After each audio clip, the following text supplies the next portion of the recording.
చిత్తూరు జిల్లా పులిచెర్లలో ఒంటరి ఏనుగు హల్చల్ చేసింది. పంట పొలాలను ఒంటరి ఏనుగు ధ్వంసం చేసింది. ఏనుగు దృశ్యాలను రైతులు సెల్ ఫోన్లో చిత్రీకరించారు. ఏనుగు సంచారంతో గ్రామస్తులు భయాందోళనలో ఉన్నారు. ప్రజలు అప్రమత్తంగా ఉండాలని అధికారులు హెచ్చరించారు.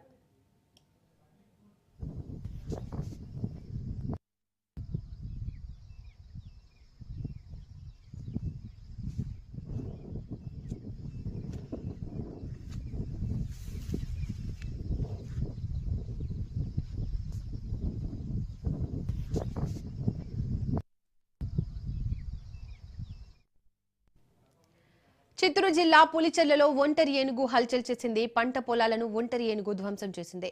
ఏనుగు దృశ్యాలను రైతులు సెల్ ఫోన్లో చిత్రీకరించారు. ఏనుగు సంచారంతో గ్రామస్తులు భయాందోళనలో ఉన్నారు. రెడ్డికి ఇదే అంశానికి సంబంధించి మోర్ డీటెయిల్స్ మా ప్రతినిధి నారాయణ అందిస్తారు. నారాయణ, చిత్తూరు జిల్లా పుంగనూరులో నియోజకవర్గం పులిచెర్ల మండలంలో ఒంటరి ఏనుగు గత కొద్ది రోజులుగా సంచరిస్తుంది. ఇటీవల సోమల సదుం మండలాల్లో కూడా ఈ యొక్క ఒంటరి ఏనుగు పంట పొలాల్లో దాడులు చేసి ఆ యొక్క పంటను పూర్తిగా ధ్వంసం చేసింది. అదేవిధంగా గత కొద్ది రోజులుగా ఈ యొక్క ఒంటరి ఏనుగు చుట్టుపక్కల గ్రామ పరిసరాల్లో కూడా సంచరిస్తోంది. అంటే చిత్తూరు జిల్లా తిరుపతి జిల్లాకు ఈ యొక్క శేషాచల అటవీ ప్రాంతం దగ్గరగా ఉండడం వల్ల ఈ యొక్క ఏనుగుల గుంపు తరచూ దాడులకు తెగబడడం పరిపాటి అయింది.